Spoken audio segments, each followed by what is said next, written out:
Sino ba yung bumaba sa kotse na yon? Wala naman akong inaasahan na bisita. Aling Susi, parang si Randy. Oo nga si Randy. Oo nga, Tinay. Ang anak ko nga si Randy. Dito na lang po natin siya hintayin. Ang dami niyang dalang pasalubong, oh.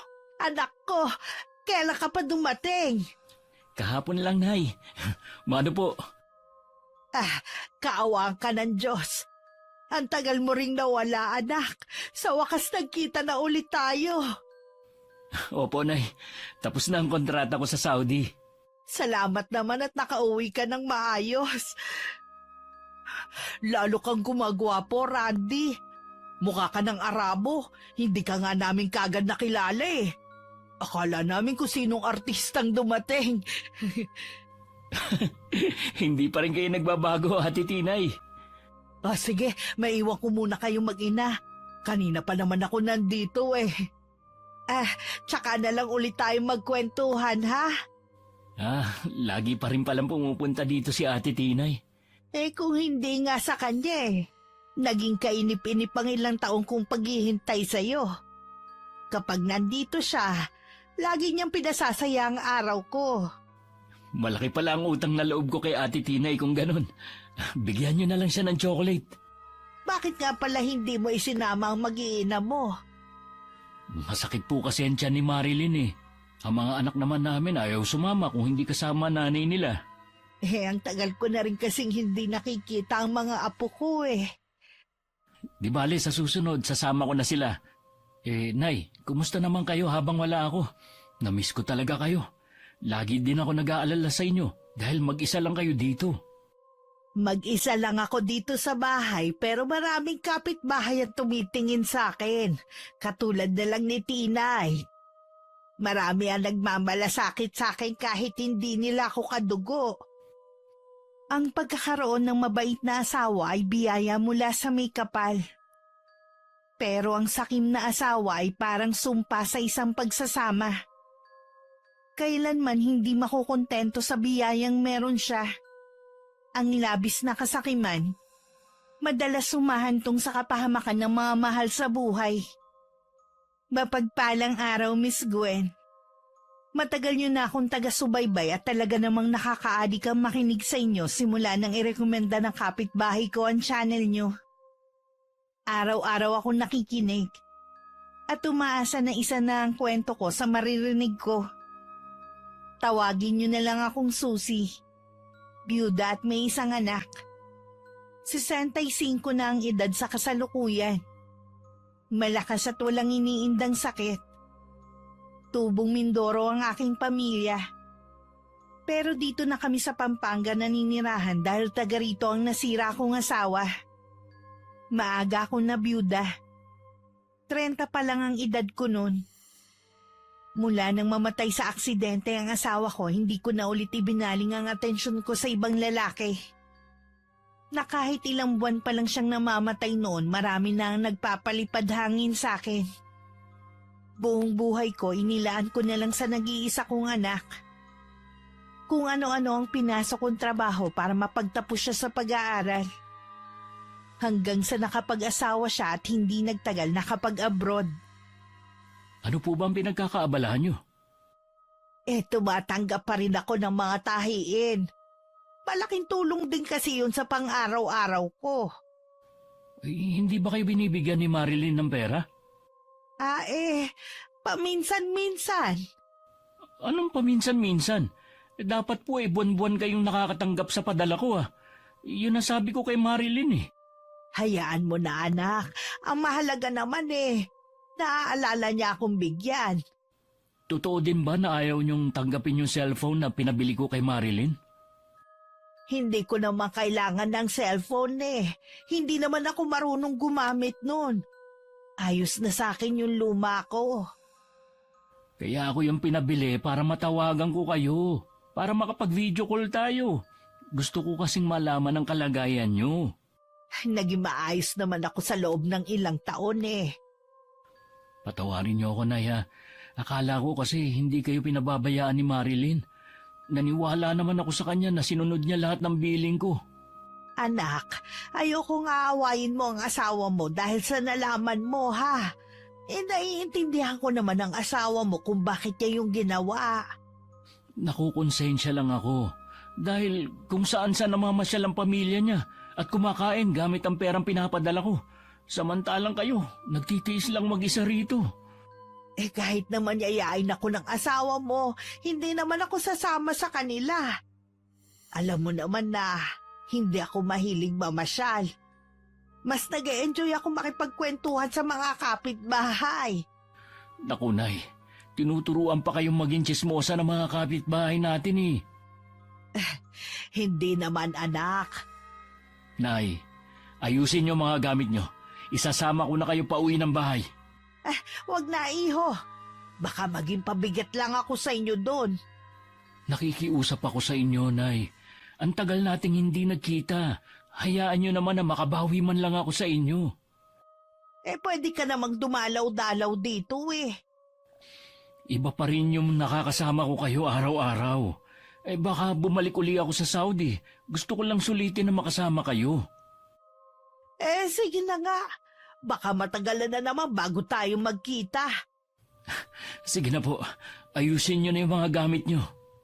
Dahil sa kagustuhan kong makasama ang anak ko kahit may pag-aalinlangan sa aking puso, pinagbigyan ko na rin ang hiling niya.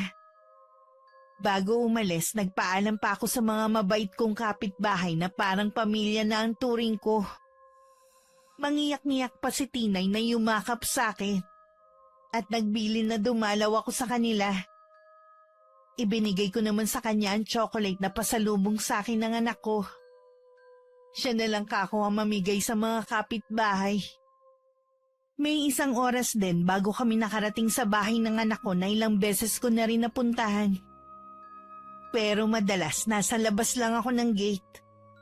Dahil ayaw akong papasukin ng aking manugang. Pagdating hindi maitago ni Marilyn ang pagkagulat na makita ako. At napasulyap pa siya sa malaking bag na dala ng anak ko.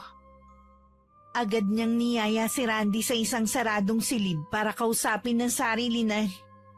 Anong ibig sabihin nito, Randy? Mula ngayon, dito natitira si Inay. Ha? Di ba ayaw naman ng nanay mo dito? Ayaw niya? O ikaw ang may ayaw? Dapat, ipinaalam mo muna sa akin.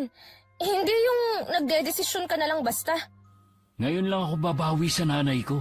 Tapos kokontrahin mo pa? May pamilya ka na.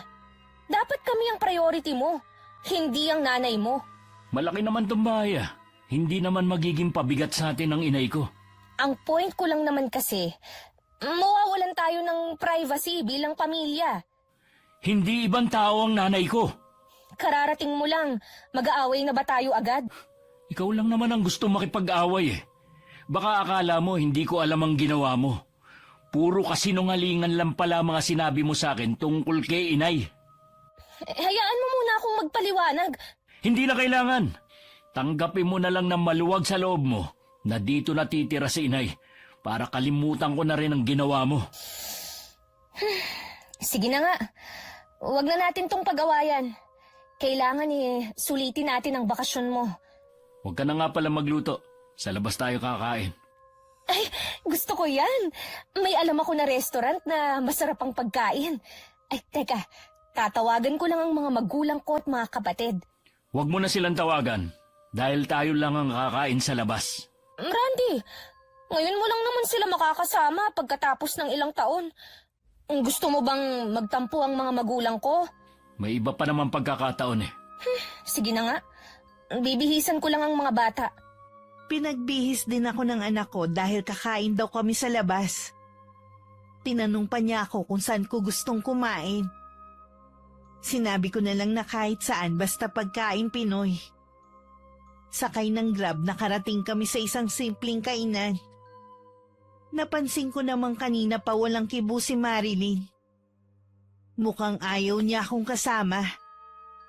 Dahil narinig ko kanina sa bahay na tinanong niya ang anak ko kung bakit kasama pa ako. Habang naghihintay ng mga order namin, nagpaalam lang akong pupunta sa banyo. Oh, akala ko ba tayong pamilya lang ang kakain sa labas? Kaya ba kanina ka pa nakasimangot at hindi pinapansin si inay? Paano kasi? Hindi ko isinama ang mga magulang at mga kapatid ko dahil akala ko, sabi mo, tayo lang ang kakain sa labas. Hindi ko ba pamilya si inay? Ha? Kayo nga ng pamilya mo kung saan-saan kumakain at namamasyal. Hindi nyo man lang maalala na yayain ng inay na alam mong nag-iisa lang sa bahay. May narinig ka ba sa akin? Ha? Ilang oras pa lang nating kasama ang inay mo? Ilang beses na tayong nagtatalo dahil sa kanya. Ikaw ang may problema, hindi si inay. Mula pa kanina, pinakita mo na ang tunay mong ugali pagdating sa nanay ko. Akala ko pa naman tanggap mo siya at aalagaan kapag nasa malayo na ako. Hindi na nga ako magkanda-ugaga sa pag-aalaga sa mga anak natin eh. Pag-aalagain mo pa ako sa nanay mo. Sana man lang kahit ibinigay mo ang mga kailangan niya. Pero anong ginawa mo? Ultimo maliit na halaga na pinaaabot ko sa'yo, hindi mo ibinigay. Akala ko ba, hindi mo na yan uungkatin kapag pumayag ako na sa atin tumira ang nanay mo? Ayusin mo kasi ang ugali mo. Ayokong tatratuhin mo na parang ibang tao si inay. Oo na. Pabalik na ako sa lamesa namin nang makita ko na parang nagtatalo ang mag-asawa. Bago ko makalapit, tumigil na rin sila. Ilang sandali pa dumating na ang mga order namin. Pinagsilbihan naman ako ng anak ko. Inalok niya ako ng lahat ng mga nakahain sa mesa namin. Salamat anak ha. Kumain ka na rin. Nay, kung may gusto pa kayo, magsabi lang kayo o orderin natin. Ang dami nga nitong in-order mo eh. Mauubos kaya natin to. Pwede naman nating iuwi kapag hindi naubos. Kumain lang po kayo, Nay. Halos lahat po ng in-order ni Randy paborito nyo. Oo nga eh. Oh, mga apo, bakit hindi kayo masyadong kumakain? Ay naku, Nay. Hindi po kasi nila gusto ang pagkain dito eh. Di sana sa iba na lang tayo kumain. Doon sa gusto ng mga apo ko. Di kayo naman po ang hindi nakakain. Alam kasi namin na pagkain Pinoy lang ang gusto nyong kainin. Pasensya ka na, iha, kung medyo maselan ako sa pagkain, ha? Hindi nyo kailangang humingi ng pasensya, Nay. Marami pa naman pagkakataon para kumain sa ibang restaurant na gusto naman nila. Pilitin na lang natin na ubusin ang pagkain. Sayang din kasi ang mahal pa naman.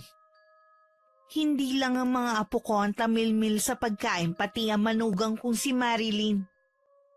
Halata sa ekspresyon ng mukha niya na hindi niya gusto ang pagkain. Kahit masarap naman ang mga pagkain at paborito ko pa ang ilang putahe, nawalan na rin ako ng gana. Ipinabalot na lang ni Randy ang natira at inuwi namin. Nag-enjoy naman ako dahil nakasama ko ang anak ko at mga apo. Pagdating sa bahay, agad na ako nagpunta sa silid na ibinigay sa akin. Kumain lang naman kami sa labas, pero napagod agad ako. Naiiling na lang ako dahil parang pinapaalala no na tumatanda na ako. Mahal, matutulog ka na ba? Hindi pa naman. Bakit? Kachat ko kasi sina Mama. Tinatanong nila kung kailan daw tayo magbabakasyon. Gusto raw nilang pumunta ng Palawan eh. Napapagod pa kasi ako eh. Alam mo naman, nakararating ko lang kahapon. Yun nga ang sabi ko eh. Di ba, anniversary na nila sa isang buwan, kaya gusto nilang mag-celebrate sana sa Palawan. Matagal pa naman pala eh. Mabuti na rin kasi na habang maaga pa mapagplanuhan na natin, di ba? Dapat sila nagpaplano nun at hindi tayo. Nasanay kasi ang pamilya ko na kapag may planong mamasyal o magbakasyon, ako ang taga-ayos ng lahat. Mabuti nga yun para makapag-relax ka rin habang nagbabakasyon ka rito. Ilang taon din ako na puro trabaho. Ang gusto ko sana, mahabang pahinga na dito lang sa bahay. Grabe ka naman. Magpahinga ka muna ng ilang araw at saka natin planuhin ang bakasyon ng buong pamilya. Pwede mo ba akong masahihin? Oo naman. Masama bang pakiramdam mo? Medyo eh. Masama pala ang pakiramdam mo, pero nagyaya ka pang lumabas.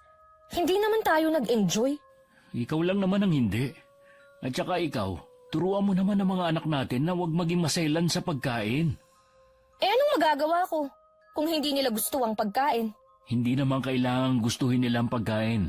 Basta kainin nila kung ano ang nasa mesa. Tama na nga. Magtatalo na naman tayo eh. Kinabukasan maaga akong gumising.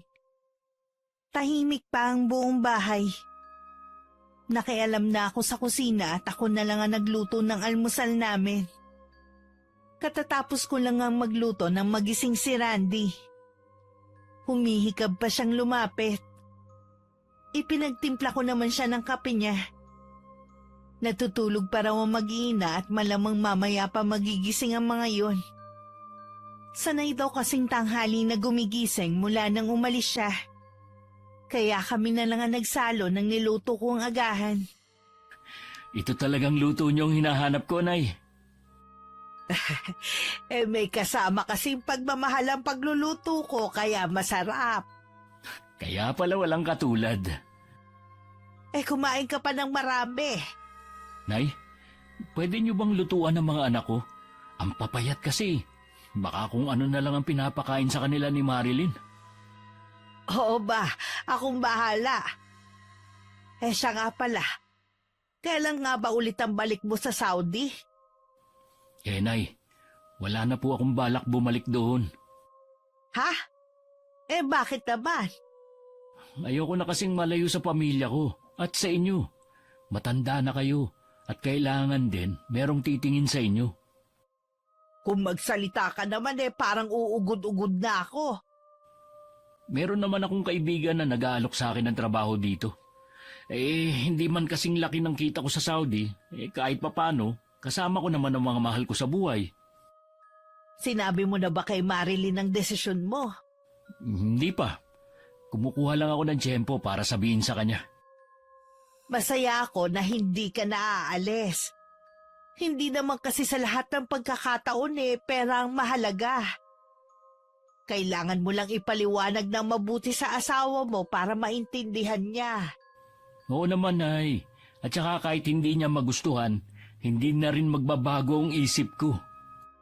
Kahit ano pang desisyon mo, anak, lagi lang ako nandito para suportahan ka. Nararamdaman kong magkakaproblema ang anak ko oras na ipaalam niya sa asawa na hindi na siya babalik sa ibang bansa. Pero tama naman ang desisyon niya. Masyadong maluho ang manugang ko at ang kanyang pamilya. Hindi man lang nakaisip na mag-ipon para sa kinabukasan ng mga anak. Naghahanda na ako ng tanghalian nang lumabas si Marilyn sa kwarto nila kasama ang dalawa kong apo. Kahit hindi niya sabihin, ipinagtimpla ko pa rin siya ng kape at gatas naman sa mga apo ko. Hinanap din niya si Randy. At sinabi kong kanina pa umalis. Alam niyo ho ba kung saan nagpunta si Randy? Ang paalam niya makikipagkita lang daw siya sa kaibigan niya. Sana naman umuwi na siya. Yayayain kasi namin siyang kumain sa labas eh. Naghahanda na kasi ko ng pananghalian natin Iinitin ko na lang sana yung mga natirang ulam na inuwi natin. Ay, hindi kami kumakain ng tira-tira ng mga bata. Sana po, ipinakain niyo na lang sa mga aso sa labas. Sayang naman kung ipapakain lang sa mga aso. Ang mahal pa naman.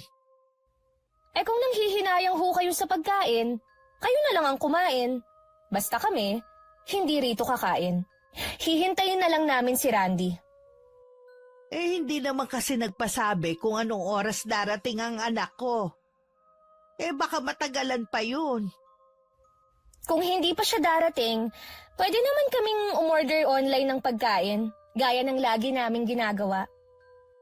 Hindi maganda sa kalusugan ang kumain ng mga pagkain na ino-order nyo lagi sa mga fast food. Kaya nga ang dami na nagkakasakit ngayon Ano ho ang gagawin ko? Hayaan na magutom ang mga anak ko. Hindi naman sila sanay kumain ng mga lutong bahay. Dapat nga habang bata pa, sanayin mo na sila. Mas okay pa rin kasi kung magluluto na lang dito para makatipid din kayo. Alam ko ang gagawin sa mga anak ko. Kaya wag na ho kayong makialam. Mga magulang ko nga hindi ako pinakikialaman. Kayo pa kaya? Nagmamalasakit lang naman ako eh. Hindi ko ho kailangan ng pagmamalasakit nyo. Oo, sige. Hindi na ako makikialam. Kung magbabago ang isip ninyo, may sinaing naman ako rito. Teka, bakit naman ang dami niyong sinaing? Sa susunod, magpapaalam muna kayo sa akin bago kayo makialam sa kusina. Pasensya ka na ha. Yan ang gagawin ko sa susunod. Pasadong alauna na hindi pa rin dumarating si Randy. Kanina pa rin siya tinatawagan ng asawa pero hindi siya sumasagot. Lukot na nga ang mukha nito at nagrereklamo na rin sa kanya ang 2 bata na nagugutom na. Ang ginawa niya, umorder na nga lang ng pagkain at sa sala sila kumain na mag-iina. Habang nasa kusina ako at mag-isang kumakain. Gusto ko rin sanang hintayin ng anak ko para may makasabay ako. Kaya lang nagugutom na rin ako. Ilang sandali lang dumating na rin si Randy. Nagtaka pa siya na bakit sa sala kumakain ng mag-iina. Umorder na lang kami ng pagkain. Kanina pa nagugutom ang mga bata eh. Bakit kasi ang tagal mo? Yayayain ka sana namin kumain sa labas eh. May hinintay pa kasi kong isang kaibigan eh. Na-traffic siya. Kaya nalate sa usapan namin. Bakit nga pala tayo dito kumakain? Gusto kasing manood ng TV ng mga bata habang kumakain eh. Si Inay nga pala. Ngayon, nasa kusina. Baka kumakain na rin. Bakit hindi mo man lang inaalok ng pagkain nyo? Aalukin ko? Hindi naman siya kakain ito. Kahit na. Sana inalok mo pa rin. Kumain ka na ba? Hindi pa nga eh. Sabayan mo na kami ng mga bata. Marami naman ang in-order ko eh. Hindi na. Sa kusina na lang ako kakain. Yung mga tira lang ang iniinit ng inay mo. Ayos lang. Sayang naman kung itatapon lang yun. Sige, ikaw ang bahala. Iniwan na ni Randy ang mag-iina niya sa sala at pumunta na siya sa kusina. Narinig ko naman ang boses niya kaya alam kong dumating na siya. Naabutan pa niya akong kumakain. Kumuha na ako ng plato at kubyertos niya para makakain na rin siya. Pasensya na, Nay, kung ngayon lang ako. Kanina ka pa nga namin hinihintay eh. Nagugutom na ako kaya nauna na akong kumain. Sa susunod, huwag niyo na akong hintayin. Ayoko malipasan kayo ng gutom. Oh, sige anak. Baka gusto niyo ng manok. Ihingi ko kayo kay Marilyn. Ang dami naman nun eh. Hindi na anak. Okay na ang mga ulam na nandito. Ang dami pa nga nito eh. Kumusta nga pala ang lakad mo? Okay naman po. Sa 1 linggo, tatawagan ako ng kaibigan ko kung bakante na yung posisyon na ina-applyan ko. Dapat ipaalam mo na kay Marilyn ang naging desisyon mo. Mamaya po kakausapin ko na siya. Noong hapon, nagulat kami ng anak ko na may mga kaibigan na dumating si Marilyn. Nang tanungin ko si Randy kung kilala niya ang mga dumating, hindi naman daw. Hindi ko alam kung maiinis ako dahil humingi pa ang mga yun ng pasalubong sa anak ko. Hindi man lang sinaway ng asawa niya ang mga yun. Ay, kay Marilyn na lang kayo humingi. Nasa kanya na kasi yung mga pasalubong na dala ko eh. Maiwan ko muna kayo ha. May gagawin pa kasi ako. Iniwan na lang muna namin ang mga bisita sa sala. Dinala ko na rin ang mga apo ko sa kwarto nila. Dahil hindi naman sila pwedeng makihalubilo sa mga yon. Si Randy naman nagkulong lang sa kwarto nila mag-asawa. Dahil abala ako sa pag-iintindi sa 2 bata, hindi ko na malayang nakaalis na pala ang mga bisita. Naabutan ko si Randy na nagliligpit ng mga kalat sa sala. Ako na ang bahala sa mga kalat na yan, iho. Nasa na nga pala ang asawa mo? Sumama po siya sa mga kaibigan niya, paalis. Malamang uumagahin na naman yun sa pag-uwi. Ano ba yang si Marilyn? May pamilya na siya. Dapat hindi na siya lumalabas kasama ng mga kaibigan niya. Nasanay na kasi nung wala ako rito. Ang katwiran niya, naglilibang lang siya. Pasensya ka na, iho, ha? Pero hindi ko gusto ang asal ng mga kaibigan ng asawa mo eh. Kahit naman po ako Hindi ko nga alam kung saan niya nakilala mga ngayon. Ganun na ba talaga ang asawa mo nung makilala mo siya? Nagbago lang siya nung makapagtrabaho ako sa abroad. Biglang lumaki ang ulo at naging sosyal na. Hindi naman sa nakikialam ako pero may ipon ka ba, anak? Dahil kung wala baka hindi ka payagan ng asawa mo na hindi na ulit umalis. Kaya nga po naghanap ako ng trabaho Wala rin namang napuntahan yung mga pinadala ko. Hindi man lang inisip ni Marilyn ang hirap ko sa Saudi. Halos gutumin ko na ang sarili ko dun. Basta makapagpadala lang ako ng malaking halaga. Tapos makikita ko sa mga post niya kung saan-saan sila pumupunta ng pamilya niya. Maluho nga talaga ang asawa mo. Nakikita ko naman yun Pati nga ang dalawa mong anak napupuna kong nakuha ang ugali ng nanay nila. Nag-aalala ko na makalakihan nila ang maluhong pamumuhay. Paano kung wala na kayong maibigay na mag-asawa? Hindi naman ako nagkukulang ng paalala kay Marilyn Ngayon na nandito na ako na lang po ang didisiplina sa mga anak ko. Nandito lang naman ako para tulungan ka. Salamat, Nay, hindi ko talaga kakayanin kung wala kayo sa tabi ko. Ikaw ang lalaki, anak. Ikaw ang magdadala ng pamilya mo. Huwag mo sanang hayaang ikaw ang mapasunod ng asawa mo. Alam kong mahal mo siya. Pero dapat lang na siya ang sumunod sa'yo. Lalo na ikaw ang kumikita. Hindi ko naman hahayaan na masunod ang lahat ng kapritsyo niya. Malambot kasi ang puso ng anak ko at bihira ng magalit. Namana niya ang ganong ugali sa ama niya. Hindi ko rin naman siya masisi na mahalin ang asawa niya dahil maganda talaga yun.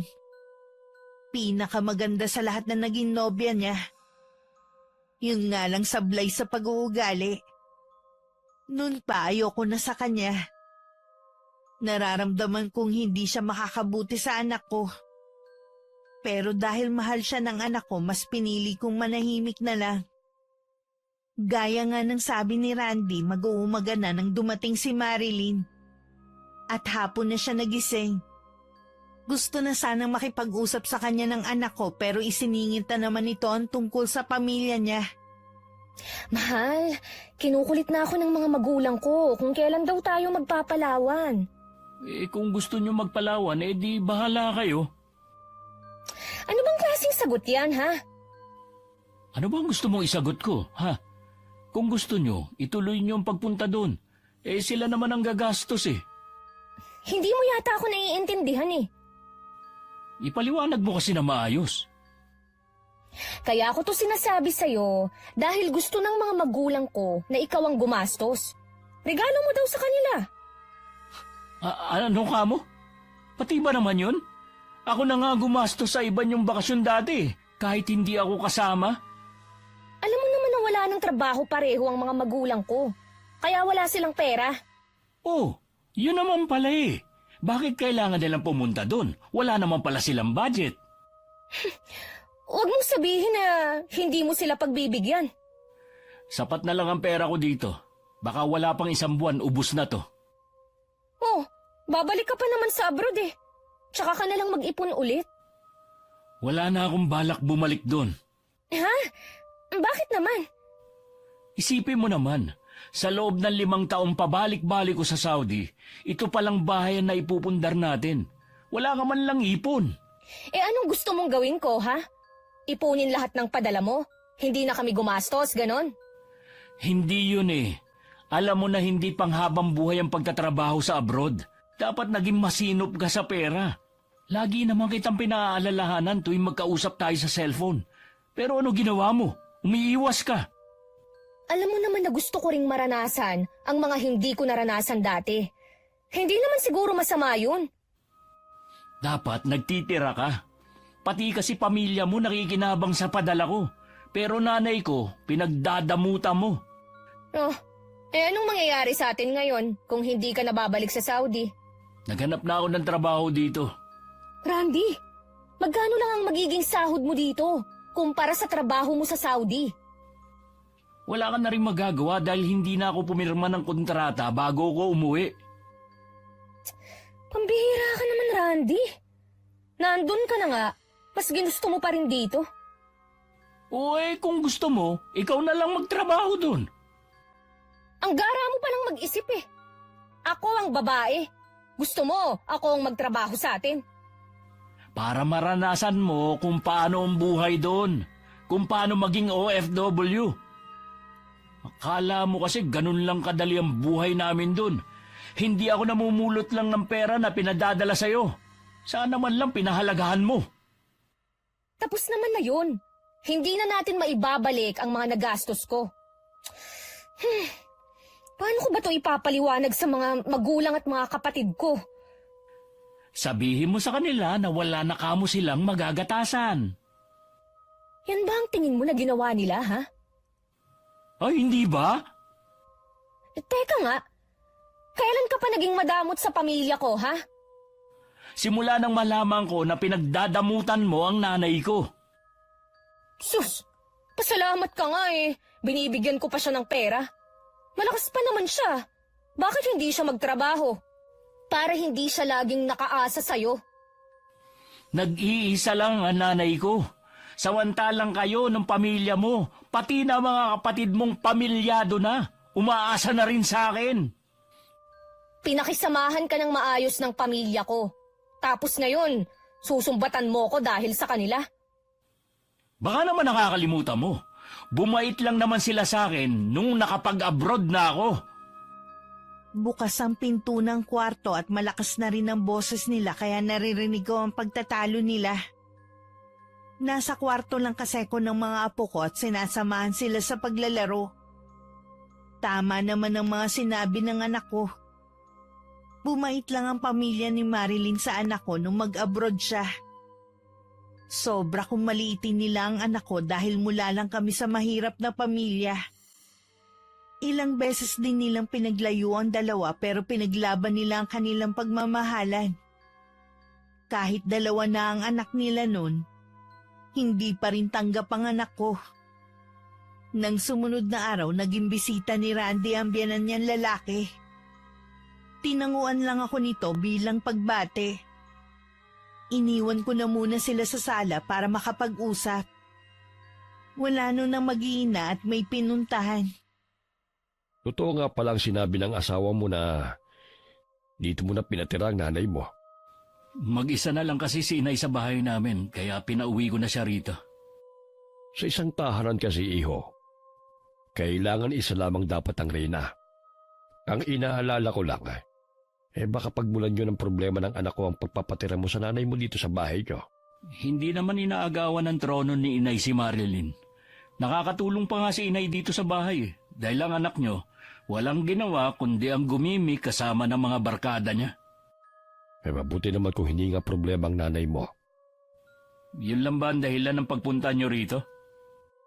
Nabanggit sa akin ni Marley na hindi ka na babalik sa Saudi. Sigurado ka na ba? May sapat ka na ba na ipon? Wala, pero nagdesisyon na rin ako na dumito na lang sa atin. Naghahanap na rin naman ako ng trabaho kahit paano dito kasama ko ang pamilya ko. Iba pa rin kasi kapag nasa ibang bansa ka, iho. Magkano lang ba ang sahod mo rito? Alalahanin mo naman yung mga apo ko. Pasensya na kayo pero buo na ang pasya ko. Huwag mo sanang pagsisiyan ang desisyon mong yan, iho. Marami dyan ang naiingit sa narating mo. Pero ikaw gano'n na lamang kadaling talikuran yun. Mahirap din kasi ang buhay sa abroad, lalo na malayo sa pamilya. At saka ayos naman ang magiging trabaho ko dito kung sakali. Maganda ang posisyon na ina-applyan ko sa isang kumpanya. Mukhang hindi na nga magbabagong isip mo. Paano? Aalis na ako. Sige pa, ingat kayo sa pag-uwi. Alam mo, anak, hindi ko maintindihan kung bakit kailangan pa magsumbong ng asawa mo sa ama niya. Akala yata ni Marilyn, makukumbinse ako ng ama niya. Paano kasi? Pati sila maapektuhan ngayong hindi ka na babalik sa Saudi. Hindi pa rin talaga nagbabago biyanan ko. Ganun pa rin ang tingin niya sa inyo. Hayaan mo na. Hindi ko namang ikamamatay kung hindi niya ako kausapin eh. Kung magbabakasyon man tayo, hindi na sila kasama sa plano. Ayoko ng mga taong hindi kayo nire-respeto. Akala ko ba wala kang sapat na ipon? Sinabi ko lang yon para hindi ako kulitin ni Marilyn. Tama rin naman ang ginawa mo. Sa panahon ngayon mabilis maubos ang pera pero ang hirap kitain. Kaya nga po panahon na siguro para matuto si Marilyn. Kapag nag-aaway kayo hanggat maaari sana, huwag niyong iparinig sa mga anak ninyo. Pasensya na po, Inay. Hindi na yun mauulit. Gabi na nang dumating sina Marilyn at mga apo ko. Kinuha ko na sila para mabihisan dahil inaantok na. Sinabi naman ng manugang ko na kumain na sila sa labas. Makahulugan ko pang tiningnan ng anak ko bago kami tumalikod. Papasok na rin sana si Marilyn nang pigilan siya ng anak ko. Sinabi niya rito na galing kanina rito ang papa niya. Bakit kailangan mo pa magsumbong sa papa mo? Nagtatanong kasi sila tungkol sa pagpunta natin sa Palawan. Kaya nabanggit ko na hindi ka na nga aalis ulit. Hindi pa rin nagbabago ang papa mo, no? Sana man lang inisip nila mga naibigay ko sa kanila. Sana man lang konting respeto sa nanay ko. Oh, ano bang ginawa ni Papa, ha? Hindi man lang niya kinausap si Inay Sus, para yun lang noon pa man, hindi na niya kinakausap ang nanay mo Masyado ka namang OA. Talaga bang hindi niyo magawang respetuhin ang nanay ko? Pati yung pagtira niya rito, kwinento mo pa. Bakit? Totoo naman na nandito ang nanay mo Nag-aalala lang naman ng pamilya ko na baka magbago ang trato mo sa akin sa bahay na to. Hindi mo ba naiisip na malaking tulong si Inay sa atin? Siya ang gumagawa ng mga bagay na hindi mo maasikaso dahil abala ka sa ibang bagay. Kaya nga hindi na ako gumagawa Dahil alam ko naman napapapel yung nanay mo. Di tama nga ako. Imbis na magpasalamat ka, yan pa talaga sasabihin mo. Wala ka na nga ang ginawa kundi ang matulog dito sa bahay Alam mo, Randy, kung lagi na lang tayong mag-aaway dahil sa nanay mo, mabuti pang pauwiin mo na lang siya. Bahay naman siya Sarili mo lang ba talaga ang iniisip mo at ang pamilya mo? Kaya ako nga dinala si Inay dito dahil wala siyang kasama sa bahay namin. Di hanapan mo ng kasama. Problema ba yun?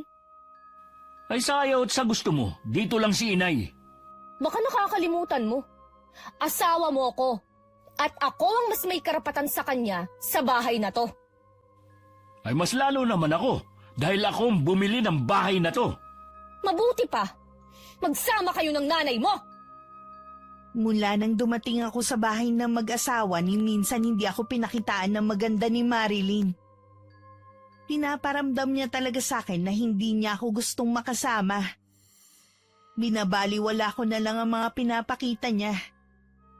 Ang mahalaga sa akin na tutulungan ko ang anak ko sa dalawa niyang anak at mga gawaing bahay. Iniwasan ko na rin na sumama sa kanila kapag kakain sa labas. Hanggat maaari kasi ayoko makigulo pa. Dumating ang araw na natanggap sa trabaho si Randy.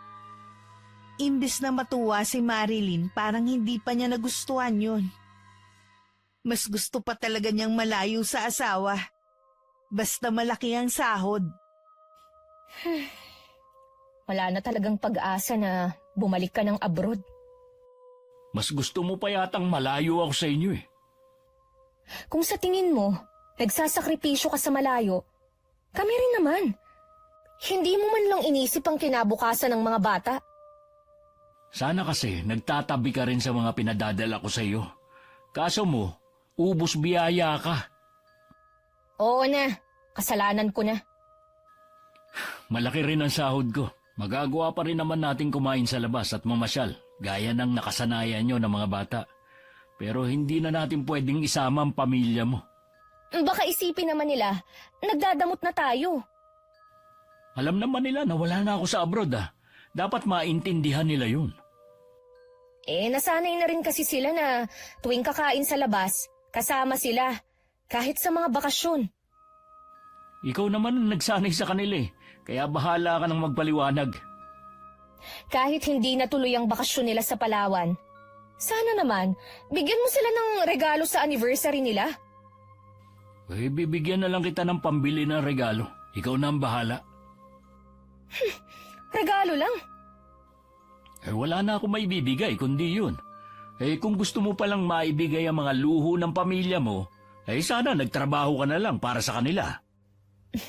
Randy, ano bang problema mo? Hindi ka naman dating ganyan Alam mo siguro, nasusulsulan ka ng nanay mo. Walang sinasabi si inay. Huwag mo siyang idamay sa usapan.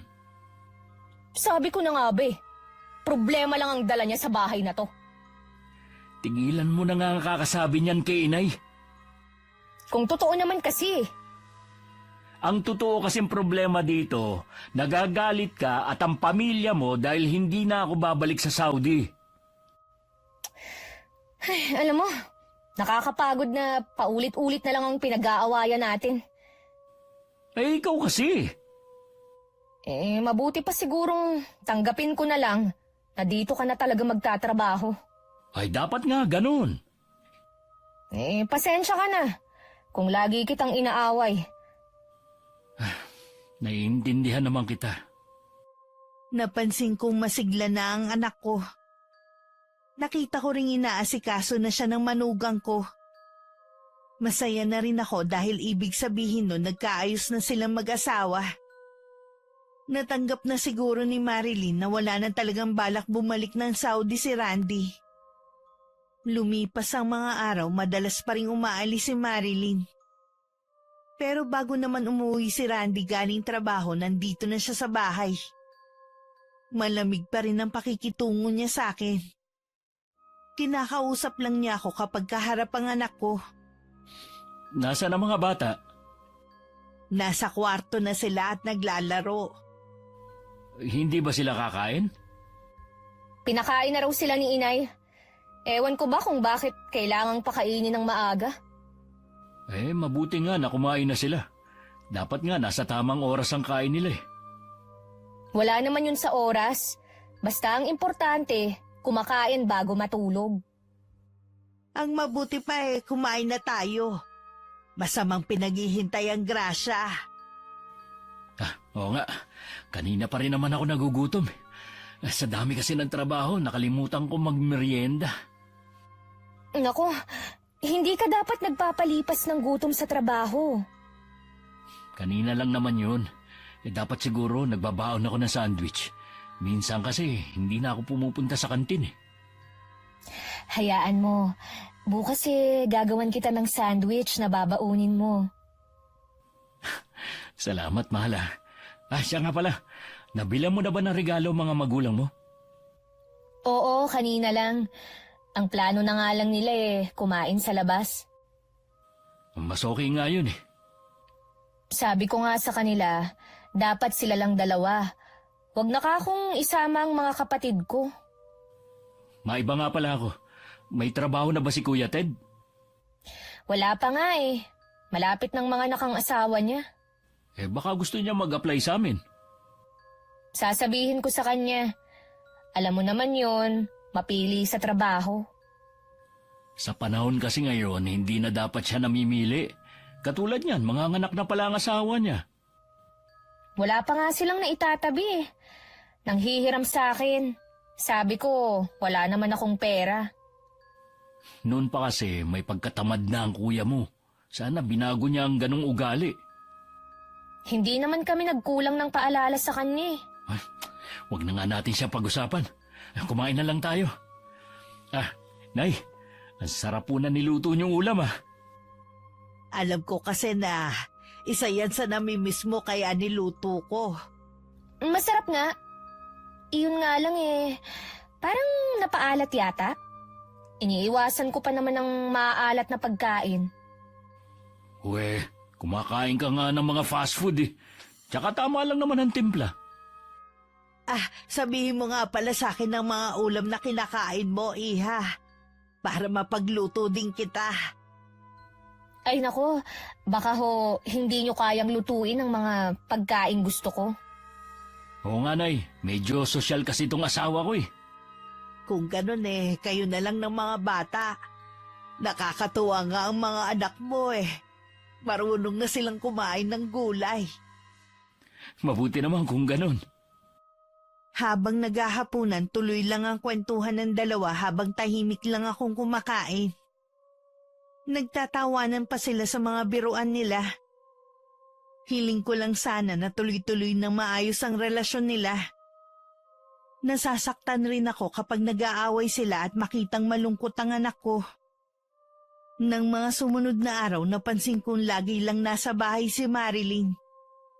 Pero lagi siyang may kausap. Minsan nasa sala siya, may kinakausap sa cellphone niya.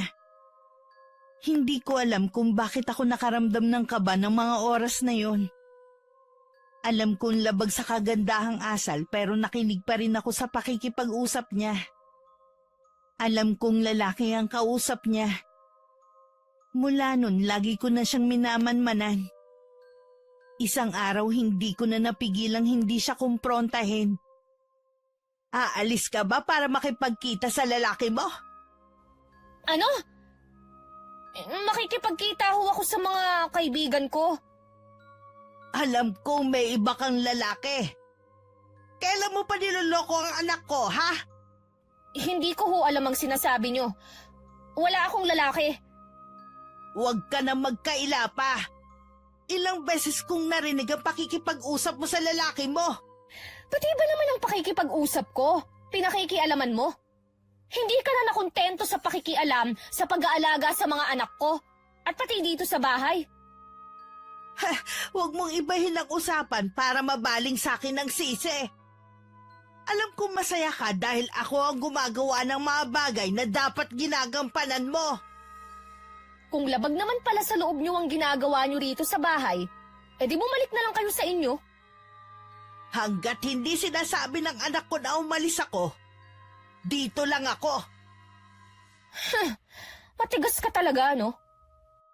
Lahat naman ginawa ng anak ko para sa iyo Ano pa bang kulang? Tama lang naman naggawin niya lahat. Dahil pamilya niya kami. Kaya siguro pilit mo siyang pinapaalis dahil may iba kang lalaki. Oras na magsumbong ka kay Randy at masira ang pamilya namin. Tandaan mo, hindi kita mapapatawad. Ikaw ang sumira sa pamilya mo dahil sa pagiging makasarili mo. Gusto mo sa'yo na lang lahat. Wala akong pakialam kung yan ang tingin mo sa akin. Basta tumahimik ka. Sino ka para patahimikin ako, ha? Dapat kasi hindi ka nalang isinama rito ni Randy. Alam mo naman na may pamilya na ang anak mo. Sana, hindi ka na nagsumiksik pa dito. Ayaw mo ko nandito dahil alam mong anumang oras. Pwede kang mabuko sa ginagawa mong pagtataksil. Ipapaalam ko to kay Randy. Hindi ka pwedeng magsumbong kay Randy. Isipin mo naman ang mga anak namin. Hindi ka ba naaawa sa kanila? Hindi ka nga naawa sa anak ko Lagot ka sa mga magulang ko kapag isinumbong kita. Yan lang ba kaya mong ipanakot sa akin, ha? Sige, magsumbong ka sa mga magulang mo. Hihintayin ko sila rito. Mula nang kinausap ko ang manugang ko, lagi na siyang balisa. Hindi na rin siya sumasabay sa aming kumain. Alam kong naiilang siya sa presensya ko. Ang ginawa ko, sumasabay na lang ako sa pagkain sa mga apo ko para sabay silang kumain mag-asawa. Madalas din siyang tulala at malalim ang iniisip. Hanggang napuna na siya ng anak ko. Tuwing tinatanong naman siya ni Randy, lagi namang walang problema ang sagot niya. Isang umaga kami na lang ng mga bata ang nasa bahay. Pagkaalis kasi ni Randy, umalis na rin ang manugang ko at hindi man lang nagpaalam sa akin. Habang hinahanda ko ang tanghalian ng mga bata, dumating naman ang balay kong babae. Wala dito si Marilyn. Kami lang ng mga bata ang nandito. Alam ko, nasa bahay ang anak ko. Pinatulog ko muna dahil hindi daw siya makatulog dito sa bahay nila. Bakit naman? Dahil sa'yo. Tinatakot mo daw siya. Gusto nga sumama pa ng asawa ko, pinigilan ko lang. Ako pa talaga ang sinabihan niyang nananakot sa kanya. Baka naman nakukonsensya na siya dahil sa ginawa niyang panloloko sa anak ko. Hindi mo ba alam na may ibang lalaki ang anak mo? Binibigyan mo lang ng mali siya ang pakikipag-usap niya kay Aris. Magkaibigan lang sila noon pa. Alam ko ang narinig ko. Hindi ako pinanganak kahapon at lalong hindi ako tanga. Oras na masira ang pamilya ng anak ko, walang dapat sisihan kundi ikaw. Ngayon, alam ko na kung bakit ganun ang ugali ni Marilyn. Meron naman palang pinagmanahan. Ang mabuti pa, umalis ka na sa bahay na ito. Bigyan mo ng katahimikan ng pamilya nila. Aalis lang ako dito kapag mismong anak ko na ang nagpaalis sa akin. Saan ka ba kumukuha ng kapal ng mukha na tumira rito? Alam mo namang ayaw sa'yo ni Marilyn. Kayo, saan ba kayo kumuha ng kapal ng mukha para magpasasa sa perang padala ng anak ko? Bigay sa amin ng anak ko yun. At wala kang pakialam doon. Pwes wala ka rin karapatang sitahin ang pagtira ko rito. Sige lang magmatigas ka. Hintayin mo na pumunta dito ang asawa ko. Ano bang magagawa ng asawa mo, ha? Akala nyo yata lahat ng tao kaya nyong pasunurin. Galit na umalis ang balai ko. Inaasahan kong sa mga susunod na araw guguluhin nila ako para mapaalis ako. Kung hindi ko lang sana natuklasan ang lihim ni Marilyn, baka nga umalis na lang ako para sa katahimikan ng bahay na to. Unti-unti na rin kasing lumalabas ang tunay na ugali ng pamilya ng manugang ko. Hindi lang sila mga sugapa sa pera. Pati pala ugali nila hindi rin maganda. Parang gusto ko tuloy pagsisihan na hindi ko pinigilan ng anak ko noon na pakasalan ng asawa. Sana hindi siya napabilang sa pamilya nila. Masasaktan talaga ng husto si Randy. Oras na sabihin ko sa kanya ang tungkol sa ginagawa ng asawa niya. Sana kumilos ang tadhana na siya na mismo ang makatuklas ng kataksilan ni Marilyn. Hindi ko kasi kayang saktan ang damdamin ng anak ko. Maagang dumating si Marilyn ng araw na yun. Halatang galit siya sa akin. Inaasahan ko naman yun dahil siguradong nagsumbong na ang mama niya. Pinapasok na muna niya ang 2 bata sa silid bago niya ako hinarap. Sino ka para pagsalitaan ng masama ang mama ko, ha? Nakikitira ka lang dito sa pamamahay ko. Anong gusto mo? Tanggapin na lang ang mga sinabi ng mama mo sa akin, ha? Totoo naman kasi lahat ng sinasabi niya eh. Umalis ka na lang kasi dito. O sige, aalis ako. Pero sasabihin ko muna sa anak ko ang ginagawa mong kataksilan. Di sabihin mo, samahan pa kitang magsabi eh. Wala ka ng kahihiyan. Pagkatapos ng mga sakripisyo ng anak ko, ito pa ang mapapala niya? Wala akong ginagawang masama. Hindi mo nga kayang patunayan eh. Sige, sabihin mo sa kanya. Dalhin mo habang buhay sa konsensya mo, oras na masira ang pamilyang ito. Sigurado naman ako na hindi ikaw ang paniniwalaan ni Randy. Hindi ko alam kung ano nakita sa'yo ng anak ko. Napakasama naman ng ugali mo kahit ang pamilya mo. Kung maibabalik ko lang sana ang nakaraan, Pipigilan ko ang anak ko na pakasalan ka. Wala ka nang magagawa. Dahil kasal na kami. Dahil sa pagtatalo namin, pareho naming hindi namalayan ng pagdating ni Randy. Sa labas pa lang ng bahay, naririnig na niya ang malakas na boses ni Marilyn. Mabilis siyang pumasok sa loob at naabutan niya kami sa kusina. Sabay pa kaming napalingon nang magsalita ito. Ay, anak! Nandiyan ka na pala. Wala ba sa inyong magpapaliwanag kung ano nangyayari? Ikaw, Marilyn, ano na naman ang kinagagalit mo sa nanay ko? Pinagbibintangan kasi ako ng nanay mo eh.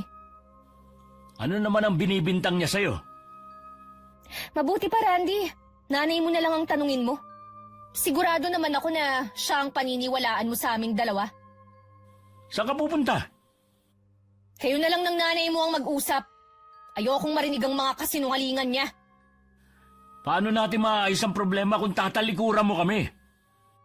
Ang mabuti pa, anak eh. Babalik na lang ako sa bahay natin. Ano ba kasi ang pinag-awayan nyo? Ano yung sinasabi niya na binibintang nyo sa kanya? Kilala mo ko, anak. Hindi ko ugali ang manira ng kapwa ko. Ang gusto ko bantayan mo ang asawa mo. Huwag puro trabaho ang atupagin mo. Ano pong ibig nyo sabihin? Ang asawa mo na lang ang tanungin mo. Bukas na bukas din aalis na ako sa bahay na to. Patawarin mo ko, anak, ha? Nagkaroon kayo ng problema dahil sa akin. Hindi ako papayag na bumalik kayo sa bahay natin. Nakikiusap ako sa inyo. Nakikita ko na napamahal na sa inyo mga anak ko. Hindi sila malapit sa mga biyanan ko. Pero sa inyo, sa sandaling panahon, nakuha nyo na agad ang loob nila. Malulungkot din ako kapag hindi ko na sila makakasama. Pero ayoko na mas lalo kayong magkagulong mag-asawa. Kakausapin ko si Marilyn. Hindi sa lahat ng oras, siya ang masusunod sa bahay na to. Kung hindi pa rin siya pumayag, aalis na lang ako. Pagkatapos ng pag-uusap namin ni Randy, pinuntahan ko na ang mga apo ko sa silid nila. Agad silang yumakap sa akin na para bang nararamdaman nila ang balak kong pag-alis. Sa kwarto naman nila mag-asawa, naabutan ng anak ko si Marilyn na may kausap sa cellphone. Agad itong nagpaalam sa kausap niya. Hindi mo ba talaga kayang maging mabait sa nanay ko? Hindi dahil inaagawan niya ako ng trono sa bahay na ito. Pati pakikipag-usap ko sa cellphone, binibigyan niya ng mali siya eh. Tama ba naman na pagbintangan niya ako na may lalaki, ha?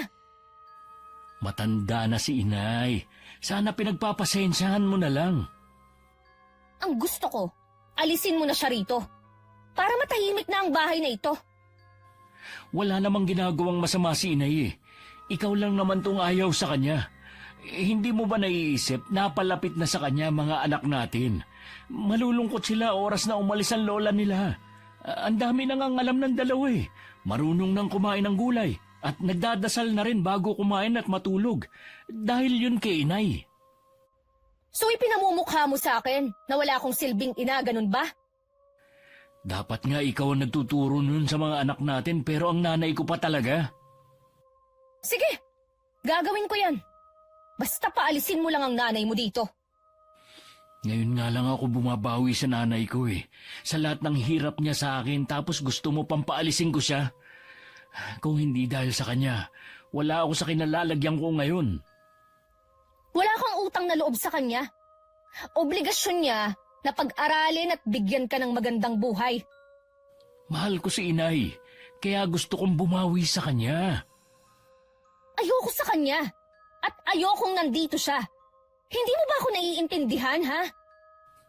Kapag umalis si inay, sasama ako sa kanya. Mag-isa ka sa bahay na to.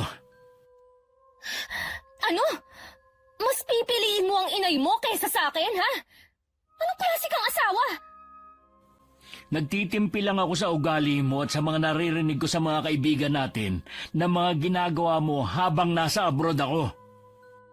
Sige, sila ang paniwalaan mo kaysa sa akin na asawa mo. Isang ebidensya lang at talagang iiwan kita. Isasama ko ang mga anak natin. Gawin mo! At mananagot ka sa papa ko. Lagi naman yan ang panakot mo eh. Ano bang meron dyan sa ama mo? Ha? Malalaman mo. Oras na iwan mo ko. Nang sumunod na araw, dumating naman ang balay kong lalaki. Si Marilyn ang nagpapasok sa kanya.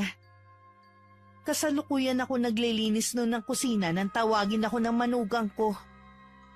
Pagpunta ko sa sala, prenteng nakaupo si Manuel. Si Marilyn naman pangiti-ngiti sa isang tabi. Kitang-kita ko rin ang galit sa mukha ng ama niya. Nagsumbong na naman siguro sa'yo tong anak mo, no? Natural na magsusumbong sa akin ang anak ko dahil inaapi niyo siya sa sarili niyang pamamahay. Walang umaapi sa kanya sa bahay na ito. Mula nang magsama sila ng anak ko, nagbuhay reyna ng anak mo at alam yan ni Marilyn. Tama lang. Dahil hindi namin pinalaki ang mga anak namin para lamang maghirap sa mga asawa nila. Eh ano ba talaga ang sadya mo, balae? Umalis ka na sa bahay na ito bago pa kita kalad ka rin palabas. Sino ka para gawin sa akin yan, ha? Huwag mo akong subukan. Hindi ko alam kung saan kayo kumukuha ng kakapalan ng mukha ng mag-ama. Ipinaglalaban ko lang ang karapatan ng anak ko. Eh pareho lang naman tayo nakapakanan ng mga anak natin ang iniisip.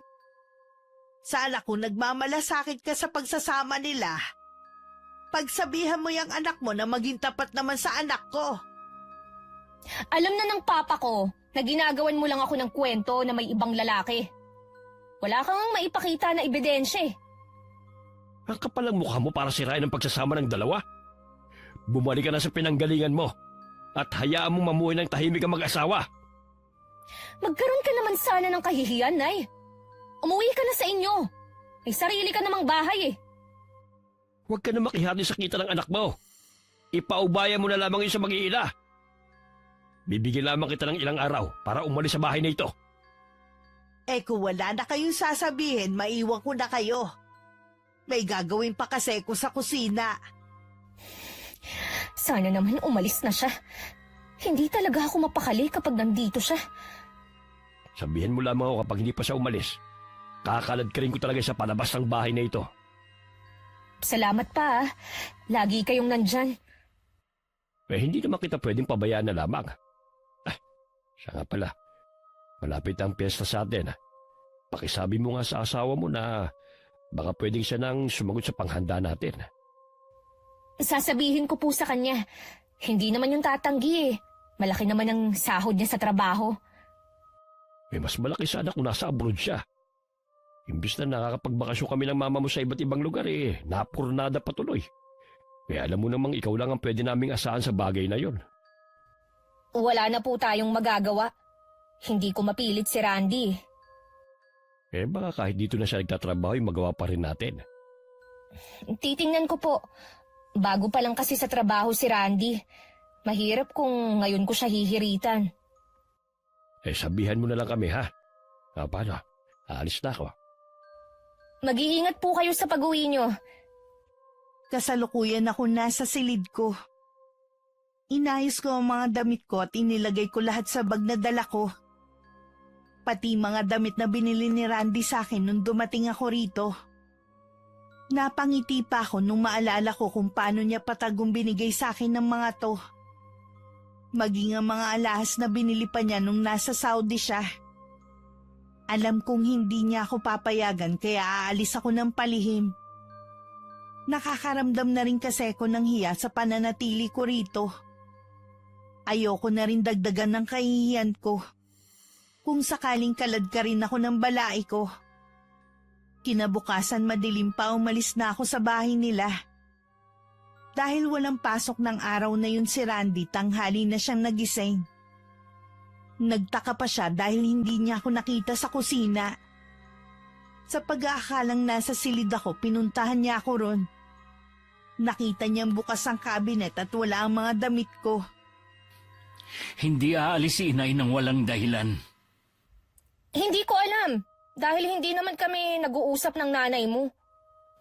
Baka naman kasi may sinabi ka sa kanya. Mabuti pa umamin ka na lang. Wala akong aaminin. Dahil wala akong ginagawa sa kanya. Si nanay na lang ang tatanungin ko.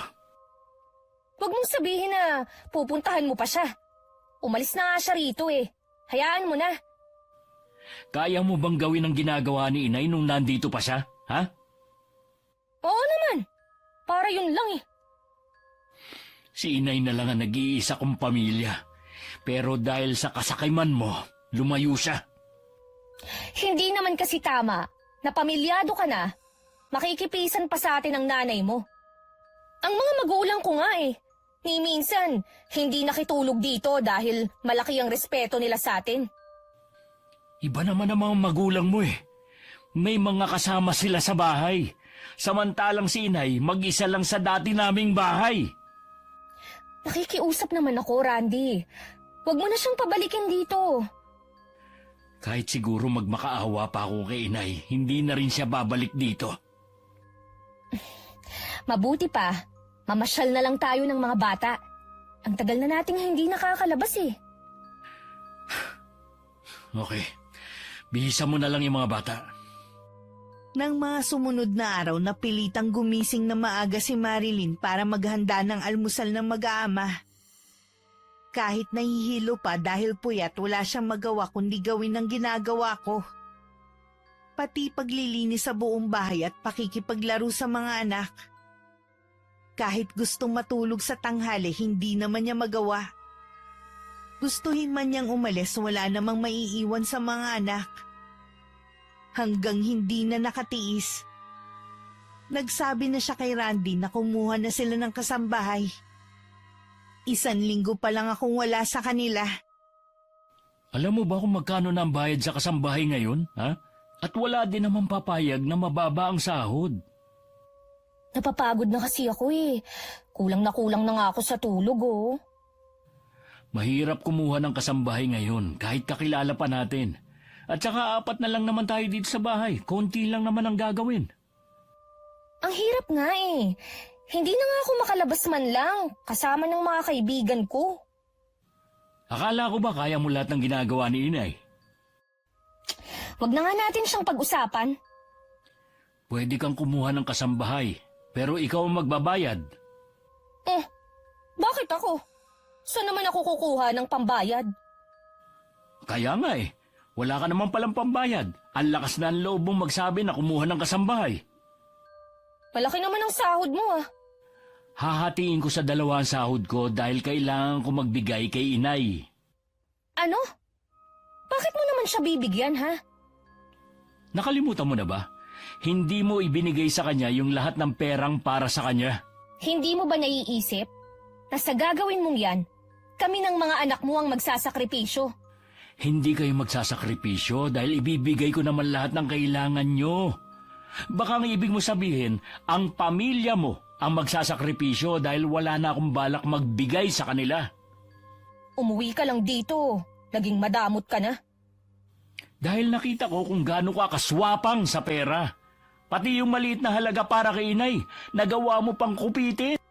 Mas higit naman akong may karapatan sa sahod mo kaysa sa nanay mo. Pasalamat na lang siya.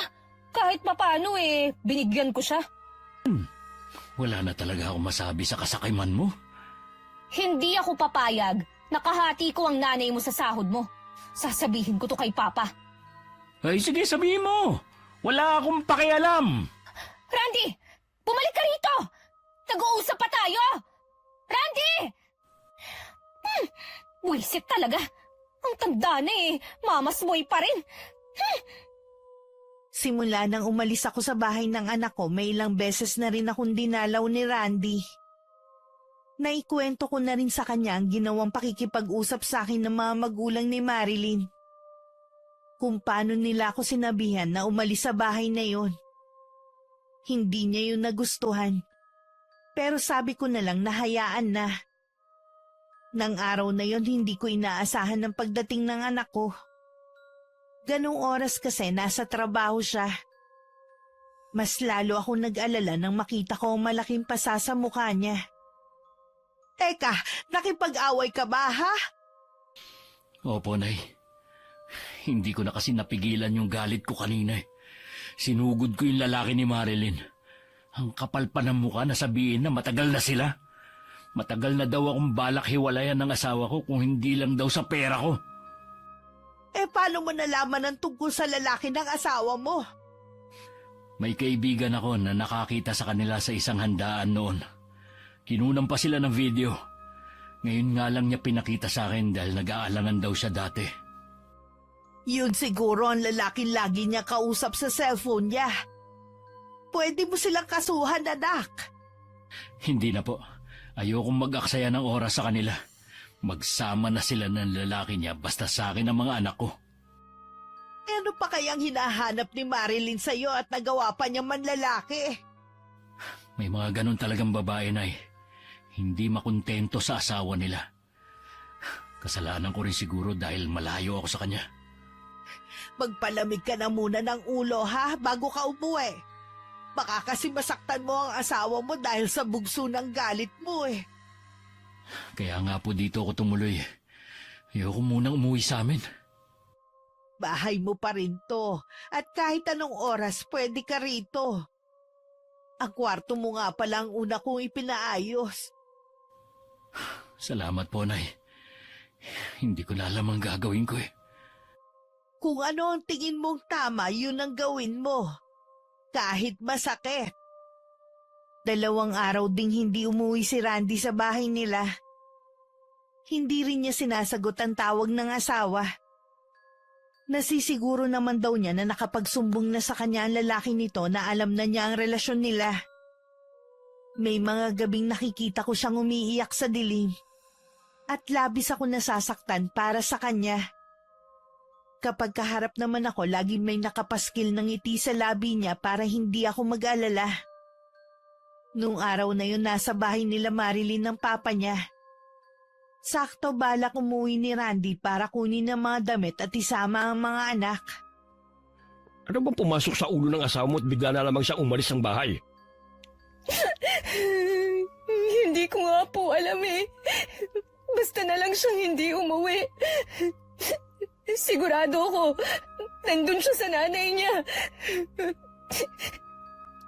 Kapag hindi pa siya umuwi ngayon, pupuntahan natin siya sa bahay ng nanay niya. Hindi na po kailangan. Nandito na ako. Nagpakita ka ng hayop ka. Ilang araw mong hindi inuwian ng mag-iina mo. Ang gusto ko, umuwi ka na rito sa bahay niyo at humingi ka ng dispensa sa anak ko. Bakit ko naman gagawin yun? Sa taksil niyong anak. Ang video na to ang katibayan ng pagtataksil nila ni Aris. Nakakahiya ka? May asawa din pala ang lalaking yun. Siguro nilaso ng nanay mong isip mo. Hindi ko na kayang tagalan na pakisamahan ng anak niyo. Nandito ako para kunin ang mga anak ko. Randy, maawa ka. Huwag mo akong iwan. Hindi mo maaaring gawin yan. Inuutusan kita na umuwi na rito. Sino kayo para utusan ako? Ha? Ang mabuti siguro, ang iuwi nyo, yung anak nyo, doon sa inyo. Hindi ka aalis dito. Dito lang tayo. Ay, ikaw ang bahala. Mabuti nga yun para magkausap kayo ni Dina. Dina? Sinong Dina? Yung asawa ni Aris. Nakalimutan mo na ba agad? Yung babaeng iskandalosa. Paano niyo nalaman ang bahay natin? Huwag mong sabihin, sinabi mo. Kaibigan mo siya, di ba? Sa tingin mo, hindi siya makakagawa ng paraan? Paano gagawin natin? Nakakahiya. Baka malaman ng mga kapitbahay. Tabi-tabi pa naman ng mga bahay dito. Eh di huwag mong papasukin. Mas lalo siyang magwawala. Kilala ko si Dina. Mabuti pa umuwi na lang tayo sa bahay. At ikaw, Randy, imbis na ipagtanggol mo ang asawa mo, ikaw pa talaga nagpahamak sa kanya. Siya ang gumawa ng kalokohan at hindi ako. Mas mabuting harapin niya yun kesa takasan niya. Eh baka naman malaking pagkukulang mo sa anak ko. Kaya niya yung nagawa. Naku, Pasensya na kayo kung nagawa niyang magloko habang nasa abroad ako at nagpapakahirap doon para maibigay ko lang ang pangangailangan niyo. Tama na! Kahit ano pang sabihin mo, ikaw pa rin ang may kasalanan ng lahat ng to! Pagkatapos ng problemang ito, kailangan niyo pa rin magkaayos ni Marlene. Naiiling na lang si Randy.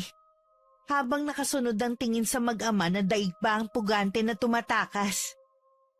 Ni hindi man lang nagawa ng asawa na magpaalam muna sa mga anak. Tuwang-tuwa naman ang dalawang bata na makita ang ama. At lalo silang natuwa nang malaman na makikita at makakasama na nila ako ulit.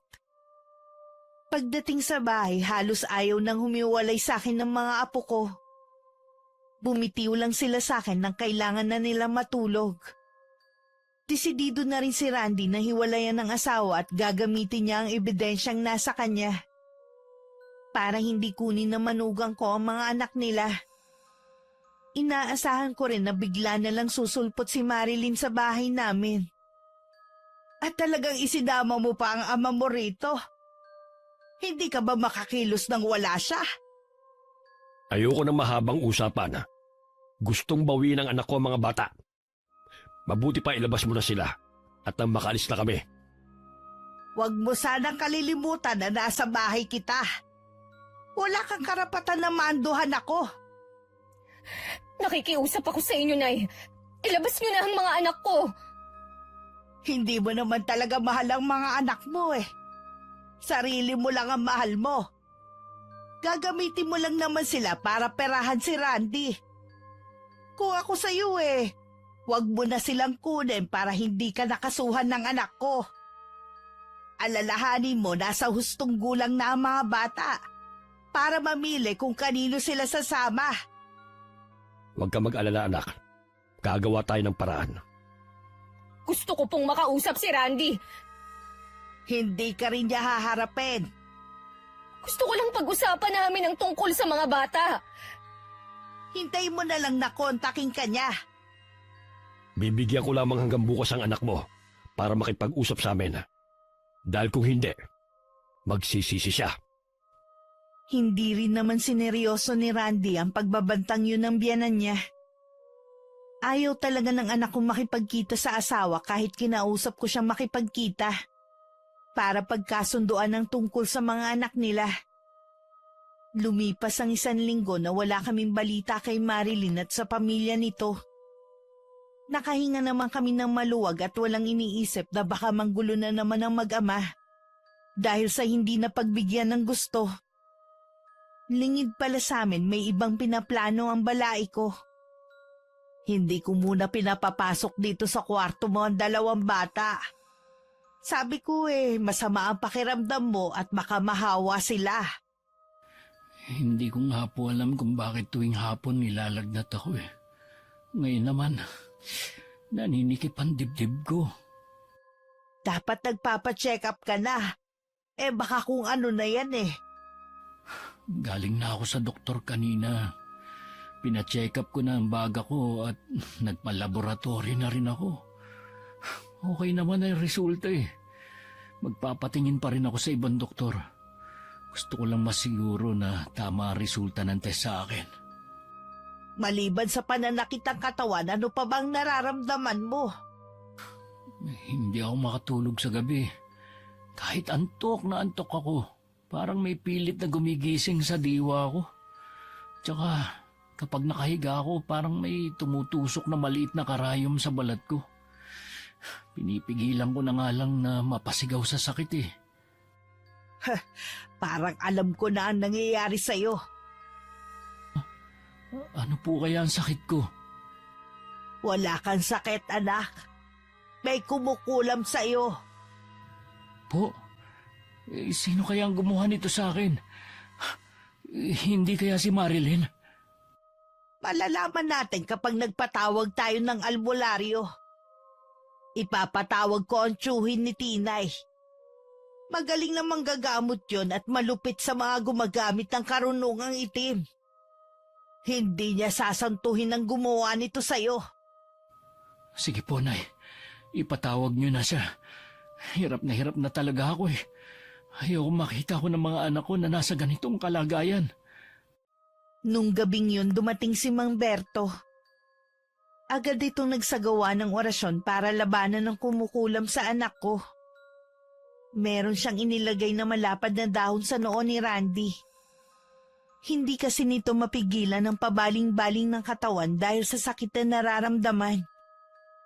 Kumalma naman ito, pero bakas pa rin sa mukha ang sakit na pinagdadaanan. Para namang may sumasakal sa akin. Hindi po ako makahinga. Galit na galit ang gumagawa nito sa iyo. Gusto kanyang pahirapan. Huwag ka mag-alala. Hindi niya ako kayang talunin. Gusto kong ibalik mo sa taong yon ang ginawa niya sa anak ko. Ako ang bahala. Kahit matanda na siya, hindi ko siya patatawarin. Tama ba ako na ang balaay kong lalaki ang may gawa nito? Oo, Susi. Siya na ka. At kasabwat pa niya ang kanyang anak. Nakita ko silang magkasama habang naglalakbay ang aking diwa. Mga wala talaga silang puso. Dapat kay Marilyn napaparusahan din para magtanda. Pagagalingin ko muna si Randy bago ko sila balikan. Muling nanahimik ang buong silid. Kahit ang mga usal ng albularyo hindi maririnig. Tanging pagbuka lang ng kanyang bibig ang mapapansin. Makalipas ang ilang oras, gumaling na rin ang anak ko. Pinainom lang siya ni Mang Berto ng halamang gamot. At naging mahimbing na ang tulog niya. Kailangan niyang makabawi ng lakas. Ilang gabi rin siyang hindi pinatulog. Maraming salamat sa iyo, ha? Mabuti na lang nandyan ka. Wala yon. Mabutit na agapan natin ang anak mo. Ang mangyayari sana sa kanya na hindi natuloy, sa taong yon mangyayari. Nang mga sandaling yun, natataranta naman sina Marilyn sa nangyayari sa papa niya. Kanina pa sumasakit ang tiyan nito. Naglalabasan na ang mga ugat sa kamay, leeg at sa muka. Humihingi na po ng tulong sina Mama at Kuya. Dadalhin na po namin kayo sa ospital. Hindi ako mapapagaling ng mga doktor. Nabigo ako, anak. Natalo ako. Ano pong ibig niyong sabihin? May magaling na albularong nagpagaling kay Randy. Ibinalik niya sa akin ang sumpang ginawa ko. Nalaman po kaya nila na kayo ang nasa likod ng nangyari kay Randy? Oo, anak. Ikaw nang bahala sa mama mo. Nararamdaman ko na hindi na ako magtatagal. Sorry pa. Kasalanan ko tong lahat. Kung di dahil sa akin, hindi mangyayari to sa inyo.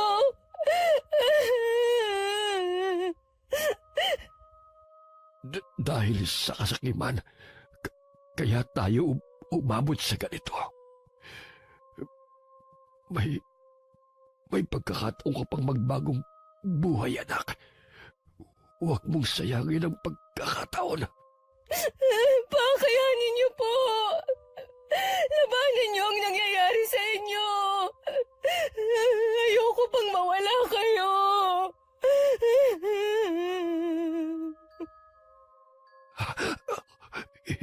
Hindi ko na kaya, anak. Patawarin mo ko. Hindi ako naging mabuting ama sa iyo. Pa! Pa!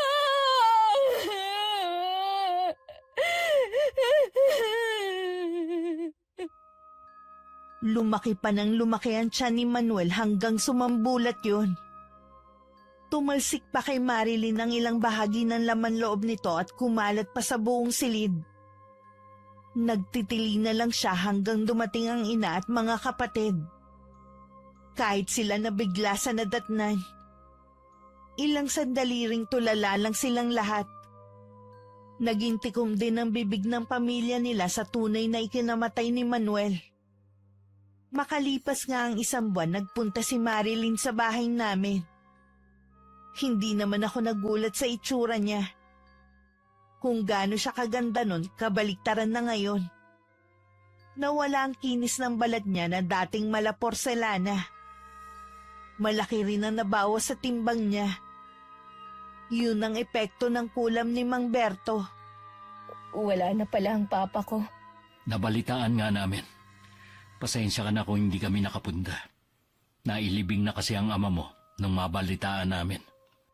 Ayos lang. Bakit ka nga pala nandito?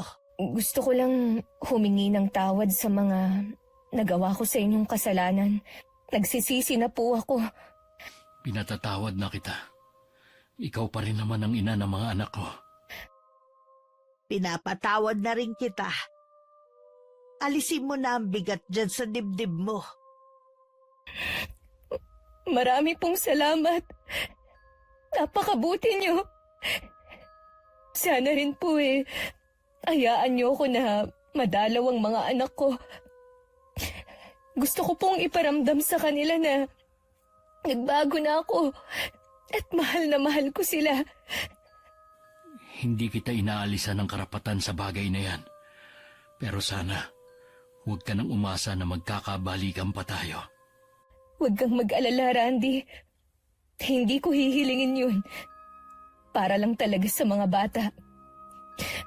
Sana rin po mapatawad niyo na rin ang papa ko. Nagbayad na siya sa ginawa niyang kasalanan, sapat na yun. Sana lang matahimik na ang kaluluwa niya, nasan man siya ngayon. 1 beses sa 1 linggo dinadalaw ni Marilyn ang mga anak niya sa bahay. Naging magkaibigan naman sila ng anak ko sa kabila ng mga nangyari. Alam kong masaya sila na hanggang magkaibigan na lang sila. Ang mahalaga na patawad na nila ang isa't isa at wala nang galit sa mga puso nila. Ang pagiging sakim ay isa rin sa dahilan ng problema sa isang tahanan o pagsasama.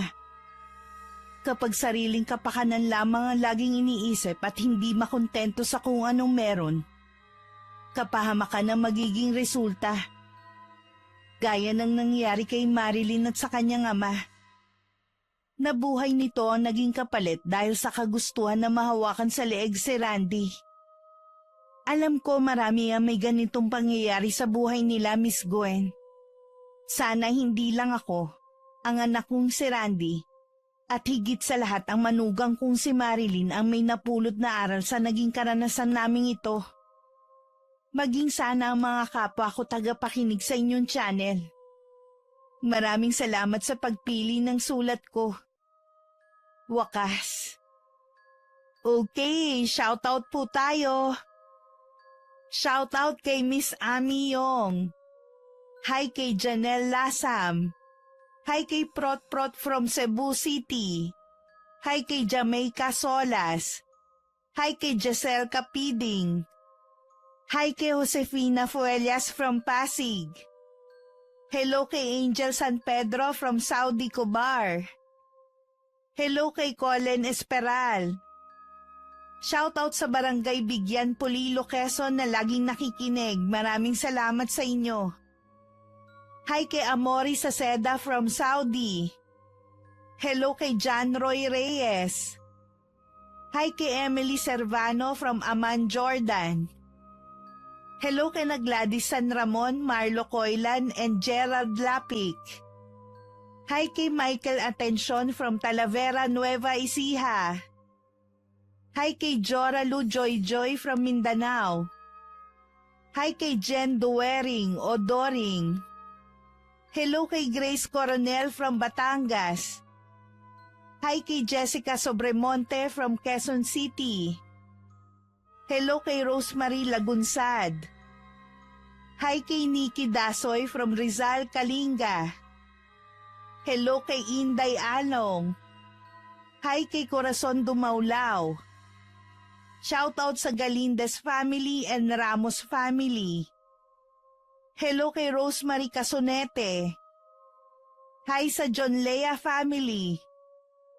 Hi kay Cassie Barcelona from Bahrain. Shoutout sa Mahinay family and Espaliona family.